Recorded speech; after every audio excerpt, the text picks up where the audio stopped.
صحافی مشکل ترین حالات میں کوریج کرتے ہیں۔ علی امین گنڈاپور کی نازیبہ گفتگو پر صحافیوں نے قومی اسمبلی کی میڈیا گیلری سے واک آؤٹ کیا تھا۔ عبد القادر پٹیل نے کہا، وزیر اعلیٰ خیبر پختونخوا کے بیان سے صحافیوں کی جانوں کو خطرہ ہے۔ سینٹ اجلاس کے دوران بھی صحافی برادری برہم۔ سینیٹر عفان اللہ اور سینیٹر اون عباس فبی کی معذرت پر پارلیمانی رپورٹرز گیلری میں واپس آ گئے۔ شہری رحمان نے کہا، صحافیوں کے جو تحفظات ہیں ان کا ازالہ کیا جائے گا۔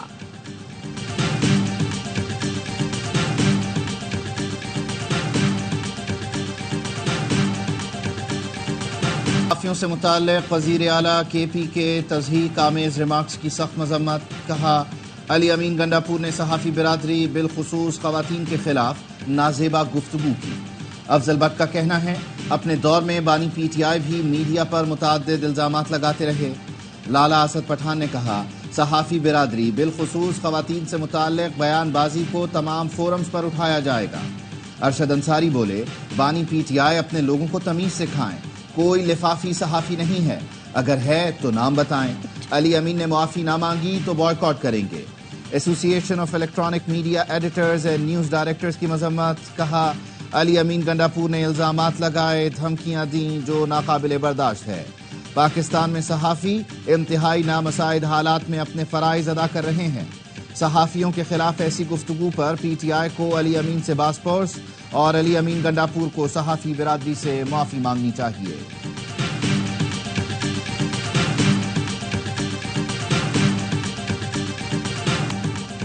علی امین گنڈاپور نے جلسے کی ناکامی کا غصہ مریم نواز پر نکالا۔ اسٹیج پر خاتون کو للکارنے والا دہشت گردوں اور مجرموں سے ڈرتا ہے۔ وفاقی وزیر اطلاعات عطا تارڑ کہتے ہیں، لاہور آؤ، انتظار کریں گے، دیکھتے ہیں اٹک کا پل کیسے پار کرتے ہو۔ عظمیٰ بخاری کہتی ہیں، پنجاب پر لشکر کشی کا شوق ہے تو کر کے دکھائیں۔ پنجاب پولیس نشیوں کا نشہ بہت جلد اتار دیتی ہے۔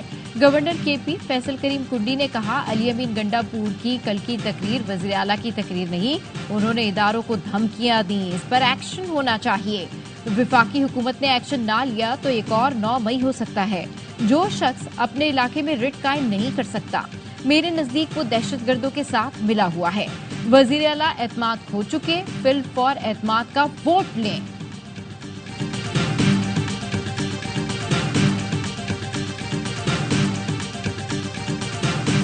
8 فروری کے بعد 8 ستمبر کو بھی عوام نے فیصلہ سنا دیا۔ فسطائی قوانین کے ذریعے عوام کی آواز کو دبایا نہیں جا سکتا۔ بتایا جائے پنجاب اور اسلام آباد کو کیوں بلاک کیا گیا۔ پی ٹی آئی رہنما شبلی فراز کا سینٹ میں خطاب۔ پیپلز پارٹی اور نون لیگ کو خیبر پختونخوا میں جلسے کی دعوت دیتے ہوئے کہا، اپنی مرضی کی جگہ پر جلسہ کریں، تگڑے بنیں۔ پیپلز پارٹی اور مسلم لیگ جلسہ کرے، 10 لوگ بھی نہیں آئیں گے۔ سینیٹر عرفان صدیقی نے جواب دیا، شہر میں رہنے والوں کے بھی حقوق ہیں، اسلام آباد میں جانور نہیں رہتے کہ انہیں گھروں میں بند کر دیا جائے۔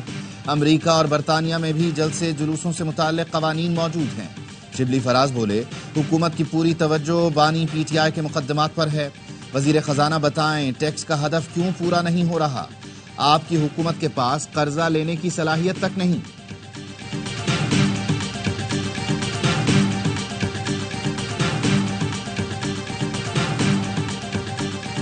800 ارب روپیہ جو ہے قرضہ ہے اس وقت پی آئی اے میں۔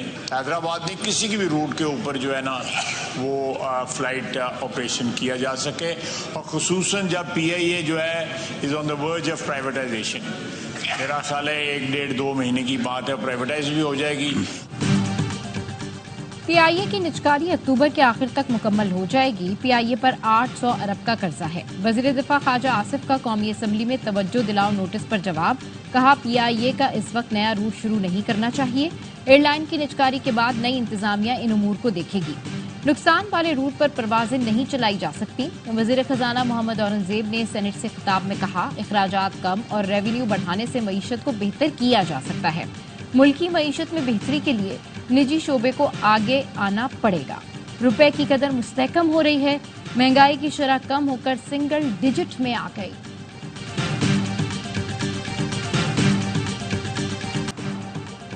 نیب ترامیم کی بحالی، بانی پی ٹی آئی کے خلاف توشہ خانہ 2 ریفرنس نیب سے واپس۔ عدالت نے کیس اسپیشل جج سینٹرل کی عدالت منتقل کر دیا۔ مقدمہ کل اسپیشل جج سینٹرل کی عدالت میں مقرر کرنے کا حکم۔ تمام ریکارڈ بھی متعلقہ عدالت منتقل کرنے کی ہدایت۔ بانی پی ٹی آئی اور بشرا بی بی کی درخواست ضمانت پر احتساب عدالت میں سماعت۔ جج نے ریمارکس دیے، نیب ترامیم کے بعد کیس ایف آئی اے کا بنتا ہے۔ اس کیس میں نیب کا دائرہ اختیار ختم ہو گیا۔ درخواست ضمانت پر اسپیشل جج سینٹرل ہی سماعت کریں گے۔ ضمانت بعد از گرفتاری درخواستوں پر بھی اسپیشل جج سینٹرل کی عدالت ہی فیصلہ کرے گی۔ احتساب عدالت نے تحریری فیصلہ جاری کر دیا۔ ایک سیاسی جماعت ملک مخالف ایجنڈے پر عمل پیرا ہے۔ نئے انکشافات نے تحریک انصاف کے ایجنڈے بے نقاب کر دیے۔ رؤف حسن کے واٹس ایپ گروپ کے میسیجز منظر عام پر آ چکے ہیں۔ ترجمان برائے قانونی امور بیرسٹر عقیل ملک کہتے ہیں، رؤف حسن خود قبول کر رہے ہیں کہ لوگوں کو انتشار پھیلانے کے لیے اکسا رہے ہیں۔ اس گفتگو سے کیا سمجھا جائے؟ کیا آپ دوبارہ 9 مئی کرنا چاہتے ہیں؟ قومی سلامتی کے اداروں کے خلاف استعمال کی گئی زبان قابل مذمت ہے۔ مذموم مقاصد کے لیے ملکی مفادات کے خلاف ایجنڈے کو پروان چڑھایا گیا۔ افواج پاکستان اور قانون نافذ کرنے والے اداروں پر الزامات لگاتے ہیں، ان کی دوگلی پالیسی بے نقاب ہو چکی۔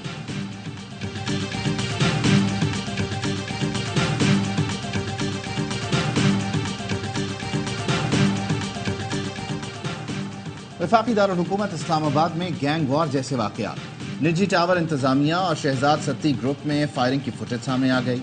فائرنگ کے نتیجے میں شہزاد ستی اور ایک گارڈ ہلاک ہوا تھا۔ پولیس نے نجی ٹاور انتظامیہ کی مدعیت میں مقدمہ درج کر رکھا ہے۔ شہزاد ستی کرنسی ایکسچینج کا کاروبار کرتا تھا۔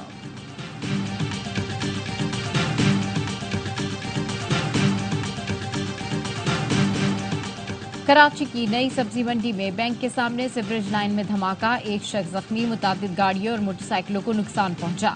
اطراف کی دکانوں اور عمارتوں کے شیشے بھی ٹوٹ گئے۔ سائٹ سپر ہائی وے انڈسٹریل ایریا میں زیر تعمیر فیکٹری میں بوائلر پھٹ گیا، 4 افراد زخمی ہو گئے۔ وفاقی اور صوبائی حکومت کراچی کو اون نہیں کر رہی۔ ایم کیو ایم نے کراچی کا کوئی پولنگ اسٹیشن نہیں جیتا، لیکن اسے قومی اور صوبائی اسمبلی کی نشستیں دے دی گئیں۔ پی پی کا میئر کراچی پر مسلط کر دیا گیا۔ سندھ سرکار پھر بھی شہر قائد کو کچھ دینے کو تیار نہیں۔ امیر جماعت اسلامی حافظ نعیم الرحمان کی پریس کانفرنس، بولے 66 ارب کے پروجیکٹس میں کرپشن ہے، بلدیاتی اداروں میں کوئی اختیار نہیں، کچرا اٹھانا بلدیاتی اداروں کا کام ہے، یہ بھی صوبائی حکومت نے اپنے پاس رکھی ہوئی ہے۔ کراچی کی بڑی آبادی پانی سے محروم ہے، ذمہ دار پی پی اور ایم کیو ایم ہے۔ ترجمان ایم کیو ایم کا کہنا ہے، حافظ نعیم نے بلدیاتی انتخابات پر پی پی سے مل کر کراچی کا سودا کیا۔ ایم کیو ایم کے میئر پر اختیارات کا رونے کا الزام لگانے والے حافظ نعیم آج خود رو رہے ہیں۔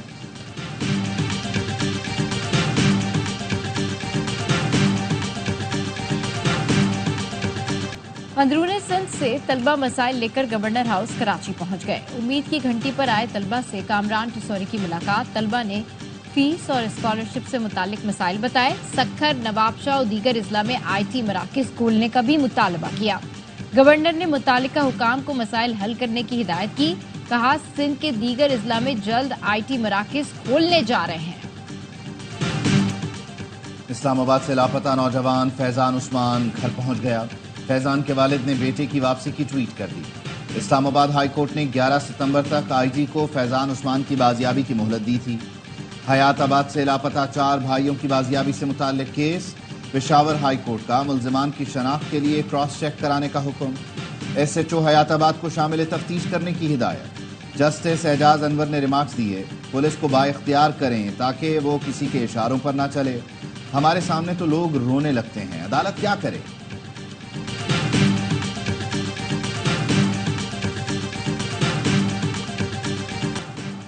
ملتان میں نون لیگ کے رکن صوبائی اسمبلی رانا عبد المنان ساجد کو گرفتار کر لیا گیا۔ ملتان ہائی کورٹ بینچ نے عبوری ضمانت خارج کی تھی۔ وکیل کے مطابق اسسٹنٹ کمشنر جوتوئی باردانہ کی تقسیم میں گھپلے کر رہے تھے۔ آواز اٹھانے پر اسسٹنٹ کمشنر نے مقدمہ درج کرایا تھا۔ ملک بھر کے 115 اضلاع میں انسداد پولیو مہم کا آغاز، 3 کروڑ سے زائد بچوں کو پولیو سے بچاؤ کے قطرے پلائے جائیں گے۔ خصوصی انسداد پولیو مہم 15 ستمبر تک جاری رہے گی۔ وزیر اعلیٰ پنجاب مریم نواز کہتی ہیں، صوبے کے 14 اضلاع میں پولیو ویکسینیشن کی کامیابی کے لیے مربوط کوششیں کی جائیں۔ خلوص نیت سے کام کرنے والا ہر پولیو ورکر۔ کوئی کشمیری بھارتی انتخابات کو نہیں مانتا، مقبوضہ کشمیر میں ڈھونگ انتخابات بھارت کا ٹوپی ڈرامہ ہے۔ حریت رہنما یاسین ملک کی اہلیہ مشال ملک کہتی ہیں، مقبوضہ کشمیر میں بھارتی شہریوں کو لا کر بسایا جا رہا ہے، بھارت کے ساتھ کوئی مذاکرات نہیں ہو سکتے، بے گناہ کشمیری بھارت کے عقوبت خانوں میں ہیں، یاسین ملک کا کیس بین الاقوامی سطح پر اجاگر کرنے کی ضرورت ہے۔ مقبوضہ کشمیر میں بھارتی ریاستی دہشت گردی جاری، قابض فوج نے ضلع راجوری میں مزید 2 نوجوانوں کو شہید کر دیا۔ فورسز نے گھر گھر تلاشی کی آڑ میں ضلع بھر کا محاصرہ کر رکھا ہے، بے گناہ نوجوانوں کی شہادت کے باوجود آپریشن جاری ہے۔ اسرائیل کا شام میں فوجی مراکز پر فضائی حملہ، 16 افراد جاں بحق، 43 زخمی۔ غیر ملکی میڈیا کے مطابق شامی فضائیہ نے متعدد میزائلوں کو مار گرایا۔ صہیونی فوج کی غزہ اور مغربی کنارے میں بھی دہشت گردی جاری، 24 گھنٹے میں مزید 16 فلسطینی شہید ہو گئے۔ ریاض میں خلیج تعاون کونسل کے اجلاس میں غزہ کی صورتحال پر بحث، روسی وزیر خارجہ بھی شریک ہوئے۔ سرگئی لاروف نے کہا، غزہ میں خون ریزی رکوانے میں عالمی برادری ناکام رہی، مشرق وسطیٰ جنگ کے دہانے پر کھڑا ہے، ہماری مشترکہ ذمہ داری ہے کہ ہم اسے پھیلنے سے روکیں۔ کنٹرول ڈیوائس کا کارنامہ، امریکہ میں متروک عمارت صرف 15 سیکنڈ میں ریزہ ہو کر زمیں بوس ہو گئی۔ لوزیانہ میں 21 منزلہ ہٹن سٹار کو 2020 میں سمندری طوفان ڈیلٹا سے نقصان پہنچا تھا، جسے دھماکہ خیز مواد سے اڑا دیا گیا۔ حیرت انگیز منظر کو کیمرے میں محفوظ کرنے لوگوں کی بڑی تعداد پہنچی۔ ایشین ہاکی چیمپئنز ٹرافی میں پاکستان اور کوریا کے میچ کا ڈرامائی اختتام، کوریا نے دوسرے ہاف میں گول کر کے برتری حاصل کی، پاکستان شکست کے قریب پہنچا، لیکن آخری منٹ میں شاہد حنان نے بیک ٹو بیک 2 گول داغ دیے۔ میچ ختم ہونے سے چند سیکنڈ پہلے کوریا نے گیند جال میں پہنچا کر میچ برابر کر دیا۔ پاکستان کا ملیشیا سے بھی میچ 2-2 گول سے برابر رہا تھا۔ اگلا مقابلہ جاپان سے بدھ کو ہوگا۔ پاکستان کے سپر سٹار بابر اعظم کے لاکھوں پرستار پریکٹس کے لیے ٹیم اسٹالینز کی اقبال اسٹیڈیم آمد، فینس پرجوش، شائقین نے بابر اعظم کے حق میں نعرے لگائے۔ اسٹالینز کے کھلاڑیوں نے بھرپور پریکٹس کی۔ اسٹالینز کے کپتان محمد حارث دھاگ بچانے کے لیے پرعزم، کہتے ہیں ڈومیسٹک میں اسٹالینز کی جیت کی روایت برقرار رکھنے کی کوشش کریں گے۔